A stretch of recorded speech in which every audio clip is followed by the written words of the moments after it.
Oke, assalamualaikum warahmatullahi wabarakatuh. Masih kembali lagi di channel kami di Kolon Journal Farm. Kali ini saya akan mereview sedikit tentang salah satu domba yang ada di kandang kami, yang lain daripada yang lain ya. Ini domba baru saja kita potong, baru saja kita cukur, dan domba ini uniknya adalah tidak bertanduk. Tidak bertanduk atau orang Jawa sering menyebutnya sebagai domba dugul. Nah, namanya siapa? Yuk kita ikuti terus perjalanan kami. Kita akan seru-seru bareng hari ini. Kita akan review satu domba yang unik ini. Sejauh mana asal muasalnya dan apa sih jenisnya dari domba ini. Jangan kemana-mana, jangan lupa subscribe, share, dan like agar kita selalu bisa memberikan konten-konten yang bermanfaat, menarik, dan menghibur tentunya.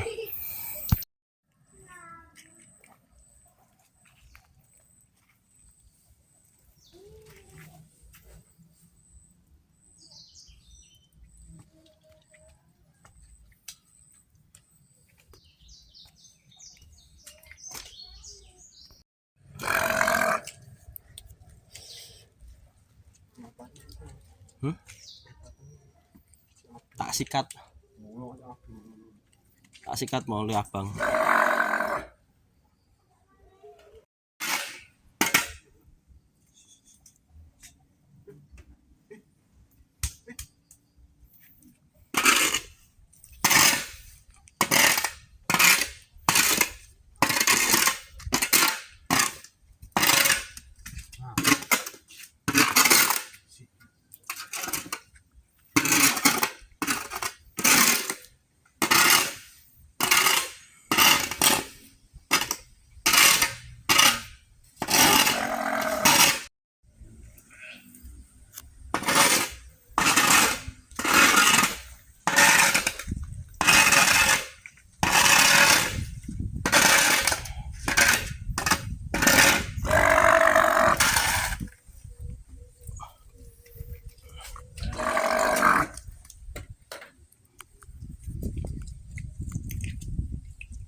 Baik teman-teman semuanya, jadi domba ini kita akan sedikit review ya.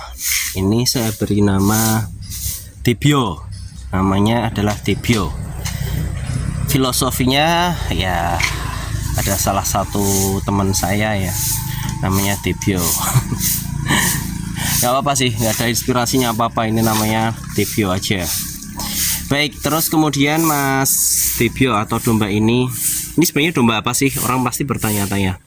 Kenapa sih kok dombanya bulat, besar, tidak begitu tinggi, dan tidak bertanduk. Tapi uniknya adalah dia memiliki mata hitam atau kacamata. Sedikit saya review ya. Domba ini sebenarnya adalah cross Texel. Jadi cross Texel dengan domba lokal atau domba gembel biasa, orang sering menyebutnya seperti itu. Terus darah Texel di sini masih sangat kuat ya. Kenapa kemudian domba ini tidak memiliki tanduk? Karena darah Texelnya masih sangat kuat, dan kalau dilihat dari ekornya juga mengerucut kecil seperti Texel. Bulunya juga sama, cuman yang membedakan di sini adalah dari motif.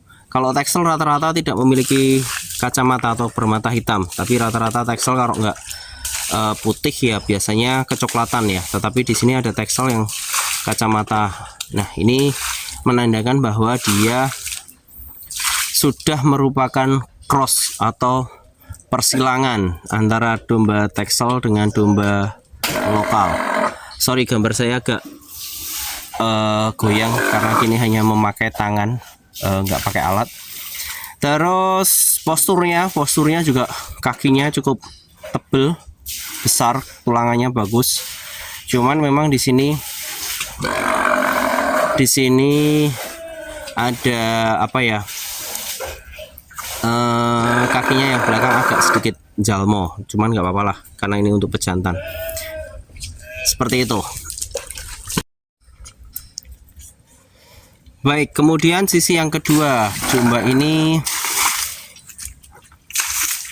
masuk kelas kontes gak? Sebenarnya domba ini kalau ada kelas non tanduk bisa sih dimasukkan untuk kelas kontes.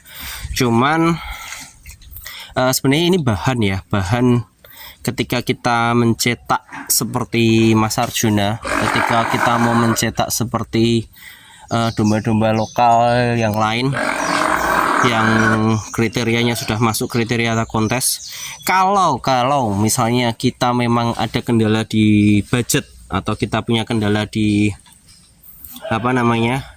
finansial, salah satu bahannya adalah menggunakan domba jenis seperti ini.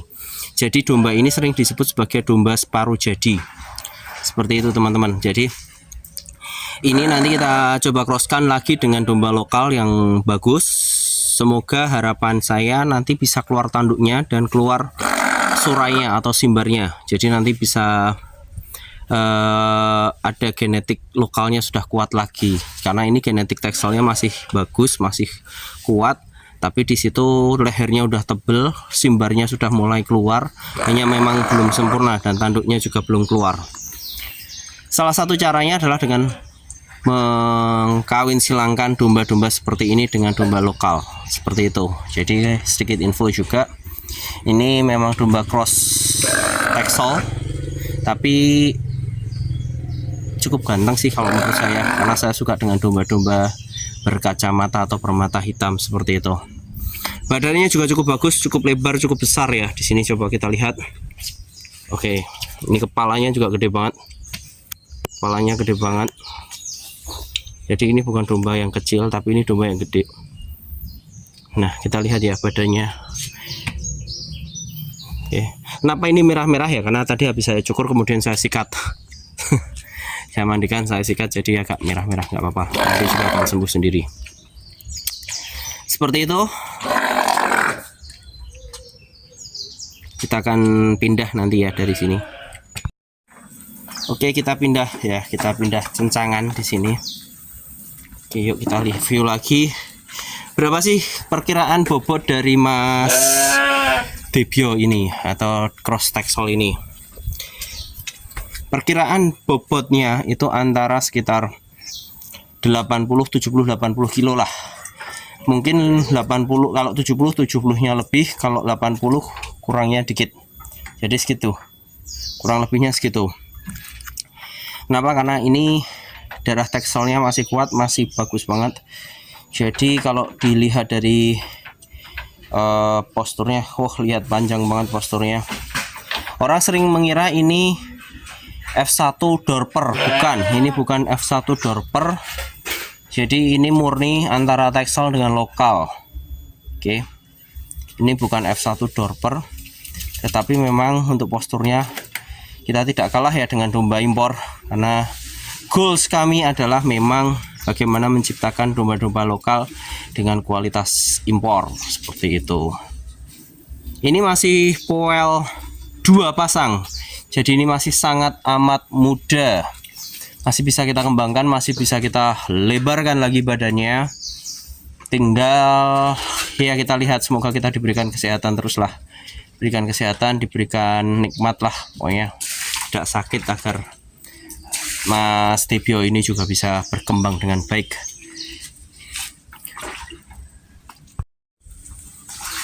Oke, sedikit mereview ya. Kalau kita lihat dari Arjuna ini bisa jadi seperti ini. Salah satu genetik yang bisa kita pakai adalah seperti itu. Jadi dengan indukan seperti itu kita bisa mencetak seperti ini.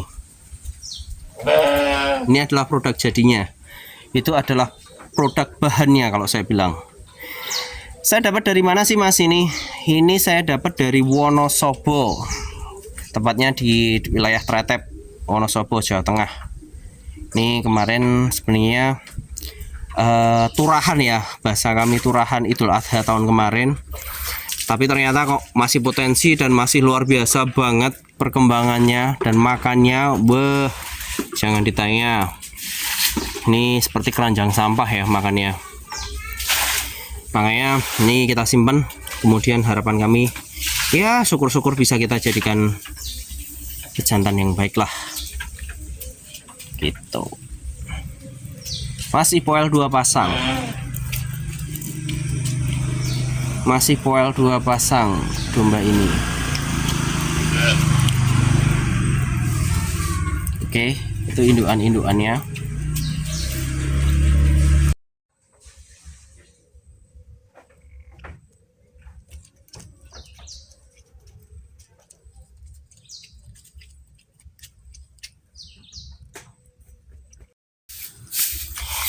Oke, terus apa lagi ya yang kita review dari domba cross texel ini? Mungkin cukup ya. Ini suasana cukup mendung, cukup ya, sebenarnya tidak ideal untuk dimandikan, tetapi ya daripada besok nanti dan lain sebagainya, dan pas waktu saya luang, jadi akhirnya tadi saya mandikan dan saya cukur. Baik teman-teman semuanya, terima kasih. Jangan lupa subscribe, share, dan like agar kita selalu bisa memberikan konten-konten yang bermanfaat, menarik, menghibur, dan kita selalu bisa memberikan suguhan-suguhan yang bermutu, walaupun sedikit sih. Oke, sekian dari saya, kurang lebihnya mohon maaf. Wassalamualaikum warahmatullahi wabarakatuh.